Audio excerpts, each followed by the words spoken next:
जब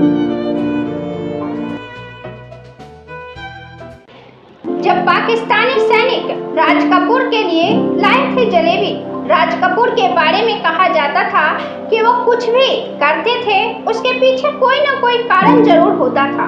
उनके दिमाग में हर तरह की सूचनाओं का भंडार रहता था। उनकी आंखें और कान हर तरफ लगे रहते थे। राज कपूर का मानना था कि किसी भी रचनात्मक काम के पीछे हर तरह की नकारात्मक भावनाओं जैसे डर, बेइज्जती, हार, किसी अपने को खो जाना, संबंधों का टूटना बहुत जरूरी है। इन सबसे जीवन के प्रति हमारी समझ मजबूत होती है और रचनात्मकता समृद्ध होती है। राहुल रवेल भारत के जाने माने फिल्म निर्देशक हैं। उन्हें कई फिल्मों में राज कपूर के साथ बतौर सहायक निर्देशक काम करने का मौका मिला। हाल ही में उन्होंने राज कपूर पर एक दिलचस्प किताब लिखी है, Raj Kapoor the master at work. इसमें उन्होंने राज कपूर के जीवन के उन पक्षों पर अपनी नजर दौड़ाई है जिस पर अभी तक कम लोगों की ही नजर जा पहुंची है। राहुल रवेल बताते हैं, मैंने 12वीं के बोर्ड के इम्तिहान दिए ही थे कि एक दिन मेरे बचपन के दोस्त ऋषि कपूर का फोन आया कि डैड आज से मेरा नाम जोकर के सर्कस के दृश्यों की शूटिंग कर रहे हैं। ये शूटिंग आजाद मैदान में होनी है।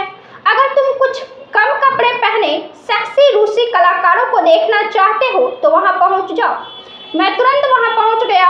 शुरू में उन रूसी लड़कियों ने मुझे आकर्षित जरूर किया, लेकिन जब मैंने राज अंकल को नजदीक से काम करते देखा तो मैं सब कुछ भूल गया। उन्हें काम करते देख मैं पूरी तरह से मंत्रमुग्ध हो गया। उनको देखकर ऐसा लगा कि जैसे कोई संगीतकार बिना म्यूजिक सीट के किसी सिम्फनी का संचालन कर रहा हो। राहुल रवेल राज कपूर से इतने प्रभावित हुए कि अगले 15 दिनों तक लगातार वो मेरा नाम जोकर की शूटिंग देखने पहुंचे। उन्हें उच्च शिक्षा के लिए कनाडा जाना था, लेकिन उसमें अभी 7 महीने बाकी थे।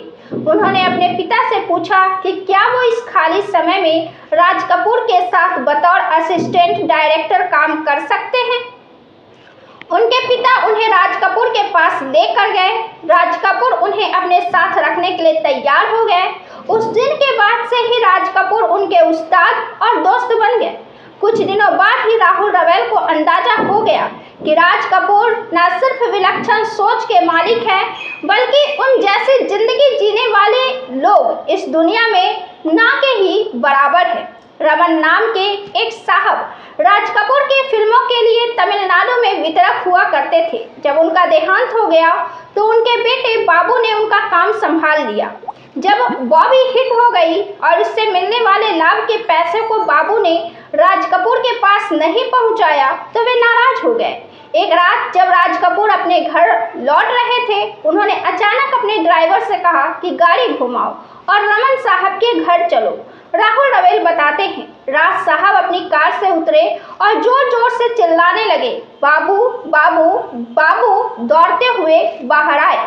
शोर सुनकर उनके सारे पड़ोसी भी ये ड्रामा देखने के लिए अपने घर से बाहर निकल आए। बाबू उस समय सिर्फ दक्षिण भारतीय लुंगी मुंडू पहने हुए थे। उनके बदन पर भी कुछ नहीं था। राज कपूर बिना कोई समय बर्बाद करते हुए चिल्लाया, मेरे बॉबी का प्रॉफिट कहाँ है? बाबू ने जवाब दिया, मेरे पास सुरक्षित पड़ा है। राज कपूर चिल्लाए, तुम्हारे पास है? मेरे पास क्यों नहीं है? तुम्हें उसे रखने का क्या हक है? बाबू ने जवाब दिया, हम कल दे देगा आपको। राज कपूर ने आओ देखा न ताओ, बाबू की लुंगी खींच ली। बाबू अपने सारे पड़ोसियों के सामने बिल्कुल नंग धड़ंग खड़े थे। राज कपूर ने कहा, कल सुबह पैसे लेकर आओ और अपनी वो लुंगी वापस ले जाओ। एक बार तड़के 3 बजे राहुल रवेल के पड़ोसियों ने उन्हें जगा कर कहा कि राज कपूर बाहर कुछ आवारा कुत्तों के साथ खेल रहे हैं।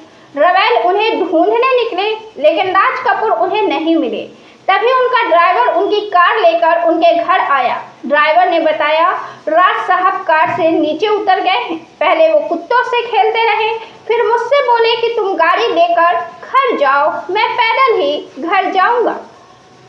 राहुल रवेल ने ड्राइवर से उनकी गाड़ी ली। राज कपूर को ढूंढने निकल गए। राहुल रवेल बताते हैं, मैं इधर उधर देख रहा था, तभी मैंने राज कपूर को एक बस स्टैंड पर खड़े देखा। जब मैंने उनसे रुककर पूछा कि आप यहाँ क्या कर रहे हैं, तो उन्होंने गुस्से से जवाब दिया, बस स्टैंड पर कोई क्या करता है, बस का इंतजार ना। मैंने उनको ये कहकर मनाने की कोशिश की कि बस 5:30 बजे से पहले चलना नहीं शुरू करती, लेकिन उन पर इसका कोई असर नहीं हुआ। राज कपूर ने कहा, मैं सुबह 5:30 बजे तक इंतजार करूंगा, लेकिन जाऊंगा बस से ही। उन्होंने गुस्से से कहा, अब तुम अपनी शक्ल मुझे मत दिखाना, मैंने तुम्हें बर्खास्त कर दिया है। मैंने उनको शांत करने के लिए गाड़ी आगे बढ़ा दी। सड़क का एक चक्कर लगाने के बाद जब मैं वापस लौटा तो वे बस स्टैंड पर नहीं थे। ये सोचते हुए कि उन्होंने कैब ले ली होगी, मैं सांता क्रूज की तरफ बढ़ने लगा। थोड़ी देर में मैं देखता क्या हूँ कि राज कपूर एक टैक्सी में आगे की सीट पर ड्राइवर और एक और शख्स के बीच बैठे हुए हैं। उन्होंने अपने दोनों हाथ उन दोनों के कंधों पर रखे हुए थे और उनके सिर पर एक गमछा बंधा हुआ था। जब मैं उस टैक्सी के बगल में पहुंचा तो मैंने देखा कि राज कपूर एक गाना गा रहे थे, सुन साहिबा सुन प्यार की धुन। राहुल रवैल ने बताया, 11 साल बाद उन्होंने ये गाना अपनी फिल्म राम तेरी गंगा मैली में इस्तेमाल किया। घर पहुंचने के बाद राज कपूर ने उन दोनों को गले लगाया और बिना टैक्सी का किराया दिए अपने घर के अंदर चले गए। मैंने उस टैक्सी वाले से पूछा कि तुम्हारा कितना बिल हुआ, तो उसने हंसकर जवाब दिया, अरे साहब, राज कपूर गाड़ी पर बैठ गया तो बिल काहे का। अगले दिन राज कपूर के सेक्रेटरी का फोन मेरे पास आया कि राज साहब ने कहा है कि आप घर पर आ जाइए और खाना भी यहीं खाइए। मैंने पिछली रात का कोई जिक्र नहीं किया, लेकिन राज कपूर खुद ही बोले, मुझे याद है कि मैं तुम्हारे घर आया था। मुझे ये भी याद है कि मैं बस स्टॉप पर खड़ा था और टैक्सी में घर लौटा था और तुम मेरे पीछे पीछे आए थे। बताओ, तुमने टैक्सी वाले को कितने पैसे दिए? मैंने कहा, उसने पैसे नहीं लिए। राज कपूर का अगला सवाल था, उन लोगों को वो गाना पसंद आया? ये उनकी रचनात्मकता का सबसे बड़ा उदाहरण था। रात को वो शराब के नशे में थे, लेकिन इसके बावजूद सिनेमा के प्रति उनके जुनून ने उनका साथ नहीं छोड़ा। जब राज कपूर ने मेरा नाम जोकर बनाई तो गुलशन राय ने लगभग उसी समय एक फिल्म बनाई। जब राज कपूर ने मेरा नाम जोकर बनाई तो गुलशन राय ने लगभग उसी समय एक फिल्म बनाई जिसका नाम उन्होंने जॉनी मेरा नाम रखा। उनकी फिल्म का नाम मेरा नाम जोकर से बहुत मिलता जुलता था और वो उससे पहले रिलीज हुई और काफ़ी सफल भी हुई थी। इसके तुलना में मेरा नाम जोकर कुछ खास नहीं कर पाई थी। उन दिनों फिल्म के नामों को लेकर काफ़ी मजाक प्रचलित थे। 4 साल बाद जब राज कपूर ने बॉबी बनाई तो वो काफ़ी बड़ी हिट साबित हुई। एक पार्टी में जब राज कपूर की मुलाकात गुलशन राय से हुई तो उन्होंने उनसे कहा, क्यों, जब मैंने मेरा नाम जोकर बनाई तो तूने जॉनी मेरा नाम बना ली। अब मैंने बॉबी बनाई है तो तू कौन सी फिल्म बनाएगा, टॉबी? बॉबी की शूटिंग के दौरान राज कपूर कश्मीर में कुछ शॉट ले रहे थे। जब वो सेना की एक चौकी से गुजरे तो उनके रास्ते में एक बैरिकेड लगा था। वहां तैनात सैनिकों ने उनसे कहा कि इससे आगे जाने की इजाजत नहीं है। तो राज साहब ने कहा कि तुम अपने कमांडर को बुलाओ और उनसे कहो कि राज कपूर आए हैं। कमांडर ने आकर न सिर्फ राज कपूर का अभिवादन किया बल्कि उनके लिए 2 जीपों की व्यवस्था भी की ताकि उनकी टीम को भारत पाकिस्तान सीमा तक ले जाया जा सके। राहुल रवैल बताते हैं, जब हम सीमा पर पहुंचे तो सारे जवान हमारा इंतजार कर रहे थे क्योंकि उन्हें पहले ही वायरलेस से बता दिया गया था कि राज कपूर वहां आ रहे हैं। उन लोगों ने हमारे लिए पकौड़ों और समोसों का इंतजाम किया था। आधे घंटे बाद जब हम वापस चलने के लिए तैयार हुए तो उन्होंने हमसे कहा, सर थोड़ी देर और रुक जाइए, हमने पाकिस्तानी सैनिकों को रेडियो पर बता दिया है कि राज कपूर यहाँ तशरीफ लाए हैं, वो आपसे मिलने यहाँ आ रहे हैं। थोड़ी देर बाद हमने देखा कि पाकिस्तानी सैनिकों ने भरी 2 जीपें वहां पहुंची। वो हमारे लिए जलेबियां और मिठाइयां लाए थे। हम ये देखकर बहुत ही भावुक हो गए। पाकिस्तानी सैनिकों के बीच भी राज कपूर उतने ही लोकप्रिय थे। राज कपूर खाने पीने के बहुत शौकीन थे। शाम के ठीक 6 बजे वो चेंबूर स्टेशन जाया करते थे, जहां वो एक गोलगप्पे वाले के खोमचे से गोलगप्पे खाया करते थे। उसके बगल में एक दक्षिण भारतीय रेस्टोरेंट था, वहां वो डोसा और मेंदू वड़ा खाया करते थे। फिर वो पास के एक दूसरे रेस्तरां जाकर फिल्टर कॉफी पिया करते थे। राहुल रवेल कहते हैं कि राज कपूर का ये रूटीन कभी भंग नहीं होता था। अगर उन्हें उस समय किसी शख्स से मिलना भी होता तो वो अपना रूटीन नहीं तोड़ते थे और उस शख्स को भी गोलगप्पे खाने के लिए आमंत्रित कर देते थे। कल्पना करिए कि आप राज कपूर से मिलने आए हैं और आप उनसे बातें करते हुए सड़क पर खोमचे वाले से गोलगप्पे खा रहे हैं। आरके स्टूडियो बम्बई का अकेला स्टूडियो था जो शाम 6 बजे हाई टी सर्व करता था। राज कपूर इसे टिफिन कहकर पुकारते थे। इसमें डोसा, वड़ा, सैंडविच, रोल्स, जलेबी और कोई न कोई मिठाई जरूर होती थी। आरके स्टूडियो के खाने को राजाओं का खाना कहा जा सकता था।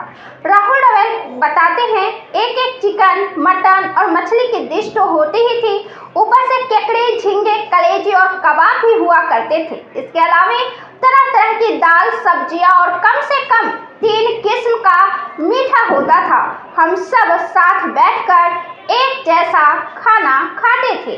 अंतिम एडिटिंग के समय राज साहब पूरी तरह से वेजिटेरियन बन जाते थे और शराब को हाथ भी नहीं लगाते थे।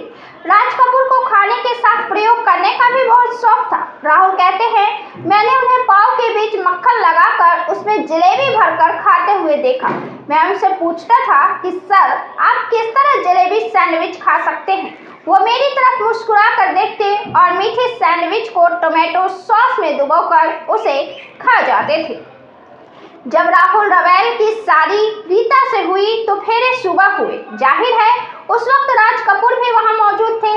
पहले तो वो इस बात पर नाराज हुए कि सारा खाना वेजिटेरियन था। बाद में शादी की दावत दी गई तो उनकी पत्नी और दूसरे मेहमान राज कपूर को देखकर दंग रह गए। राहुल को याद है, राज कपूर हमारी शादी में एक टिफिन लेकर आए। मेरी पत्नी ने मुझसे पूछा कि राज अंकल कर क्या रहे हैं। वो रसोई में गए और हर खाने को चखा और अपने टिफिन में भर लिया। बाद में वो अपने घर ले जाकर उन्होंने खाना खाया। इसके बाद उन्होंने मुझसे पूछा कि मेरी विस्की कहाँ है। मैंने कहा, आपके लिए ब्लैक लेबल की 12 बोतलें अलग से रखवा दी है। मैंने उन्हें खोला नहीं है ताकि आप ही उन्हें खोलकर अंदाजा लगा सके कि उनमें कौन सी असली ब्लैक लेबल है। वो बार में गए और मेरे दोस्त से कहा कि सभी 12 बोतलों से शराब का नमूना अलग अलग गिलासों में भरो। उन्होंने हर गिलास से एक एक सिप ली और फिर बोले कि 5वीं बोतल की शराब असली है। फिर उन्होंने अपने कुर्ते की जेब से प्लास्टिक की एक बोतल निकाली और उसमें उस बोतल की आधी शराब भरकर अपने ड्राइवर से बोले, इसे गाड़ी में रख दो। फिर उन्होंने मेरे दोस्त से कहा कि इस बोतल की बाकी शराब राहुल के लिए है, इसकी एक बूंद भी किसी को सर्व ना की जाए। राज साहब को घुड़दौड़ देखने का भी बहुत शौक था। इसलिए नहीं कि वो घोड़ों पर दांव लगाते थे, बल्कि इसलिए कि उन्हें रेस कोर्स से मिलने वाला स्नैक्स बहुत पसंद था। राहुल रवेल बताते हैं, जब दौड़ शुरू होने वाली थी तो सब लोग बाजी लगाने वहां चले जाते थे। राज कपूर वहां रखे सैंडविच खोलकर उसके अंदर भरी फीलिंग्स खा जाते थे और सैंडविच को वैसे ही प्लेट पर रख देते थे, जिससे ये लगे कि उसे छुआ नहीं गया है। जब मैंने उन्हें ऐसा करते देखा तो मुझे विश्वास नहीं हुआ। उन्होंने मेरी तरफ देखकर कहा, तुम मुझे घूर क्यों रहे हो? तुम्हें मालूम नहीं कि आजकल मैं डाइटिंग कर रहा हूँ। राज कपूर डेक्कन एक्सप्रेस ट्रेन से पुणे जाना पसंद करते थे। हालांकि उन्हें कार से पुणे जाने में उससे कम समय लगता, लेकिन वो वहाँ ट्रेन से जाना ही पसंद करते थे क्योंकि उन्हें ट्रेन में परोसा जाने वाला खाना बहुत पसंद था। यही नहीं, जहाँ जहाँ ट्रेन रुकती थी वहाँ वहाँ प्लेटफॉर्म पर उतरते थे और फिर वहाँ मिल रहा खाना भी खाते थे। राज कपूर भारत से अधिक कम्युनिस्ट देशों में लोकप्रिय थे और अभी भी हैं। साल 2007 में जब रणधीर कपूर, ऋषि कपूर, नितिन मुकेश और राहुल रवेल राज कपूर पर शो करने ताशकंद गए तो वहाँ राहुल का परिचय राज कपूर के सहायक निर्देशक के तौर पर करवाया गया। जब वो एक स्थानीय बाजार में कुछ खरीदारी के लिए गए तो राज कपूर के बेटों और सहयोगियों को देखने वहाँ भारी भीड़ जमा हो गई। राहुल रवेल बताते हैं, भीड़ में से एक बूढ़ी औरत ने मेरे पास आकर मुझसे पूछा, क्या आप राज कपूर के सहायक रहे हैं? एक अनुवादक ने उनके सवाल का मेरे लिए अनुवाद किया। जब मैंने इसका जवाब हाँ में दिया तो उन्होंने मुझसे फिर पूछा, इसका मतलब ये हुआ कि आपको राज कपूर को छूने का मौका मिला होगा? मुझे ये सवाल थोड़ा अजीब सा लगा, लेकिन जब मैंने इसका भी जवाब हाँ में दिया तो वो औरत मेरा हाथ अपने हाथ में लेकर रोने लगी। उन्हें देखकर मेरी आंखें भी भर आई। ऐसा अनुभव मुझे पहले कभी नहीं हुआ था।